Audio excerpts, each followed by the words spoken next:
জানো মা, আমি ভালো নেই। এই কথাটা আমি তোমাকে অনেকবার বলেছি। তাছাড়া কাকে বলবো বলো? আমার কষ্টের কথা শোনার মতো কেউ নেই। কিন্তু আমি তোমাকে কোনো দিন জিজ্ঞাসা করিনি তুমি কেমন আছো।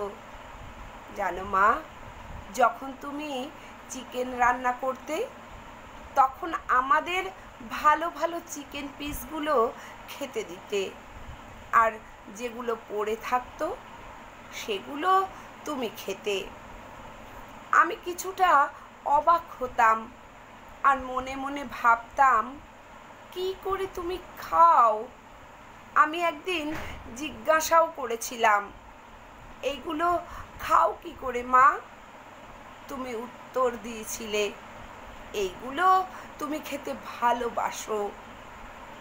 আজ বুঝতে পারছি কেন ওইগুলো খেতে ভালোবাসতে। কারণ আজ আমিও মা। জানো মা, যখন আমি রাগ করে খেতাম না, আমাকে তোমরা কত খেতে ডাকতে। আমি রাগ করে শুয়ে থাকতাম। আর এখন আমার রাগের কোনো মূল্য নেই। আমি খাই বা না খাই, কার কি এসে যায়। জানো মা, তুমি বলতে তুমি নাকি মাছের লেজাটা বেশি খেতে ভালোবাসো। আজ বুঝতে পারছি ওই লেজাটাই তোমার কপালে জুটতো। মনে আছে মা, যখন আমার জ্বর আসতো, তখন আমি তোমার আর বাবার মাঝখানে শুতাম। তুমি আর বাবা সারা রাত মাথায় হাত বুলিয়ে দিতে। আজ মাথায় হাত বুলিয়ে দেওয়া তো দূরের কথা, মাথায় হাত দিয়ে কতটা জ্বর আছে সেটা দেখার কেউ নেই। আমি যন্ত্রণায় ছটফট করছি মা। এসেছিলাম তোমাদের ছেড়ে সুখের সংসার করতে। সংসার করতে এসে সংসেজেই রয়ে গেলাম। সংসার আছে, ভালোবাসা নেই। টাকা আছে, শান্তি নেই।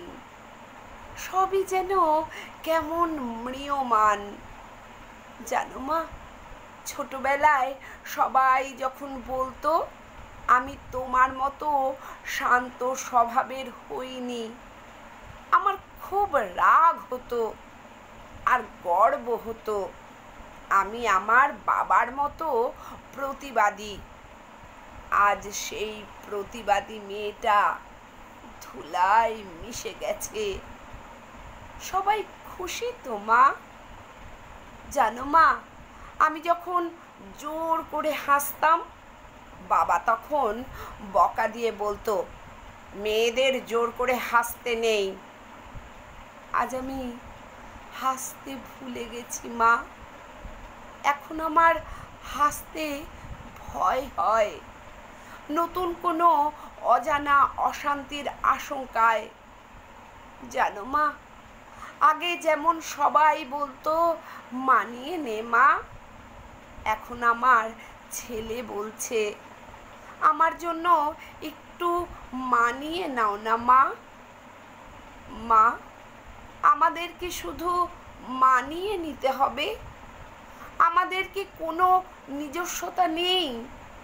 আমাদের কি কোনো ক্লান্তি বলে কিছু নেই? আমাদের কি শান্তি বলে কিছু নেই? কে এই প্রশ্নের উত্তর দেবে মা? যেন মা, মনে হয় কোথাও গিয়ে চিৎকার করে কান্না করি, বুকের ভিতরটা হালকা করার জন্য। মা, আমি কান্না করতে ভুলে গেছি। আমার ভেতরে শুধু হাহাকার। একটু সম্মান আর আর একটু ভালোবাসা পাবার হাহাকার। মা, আমি ভালো নেই। না না না, আমি না, আমরা আমরা ভালো নেই।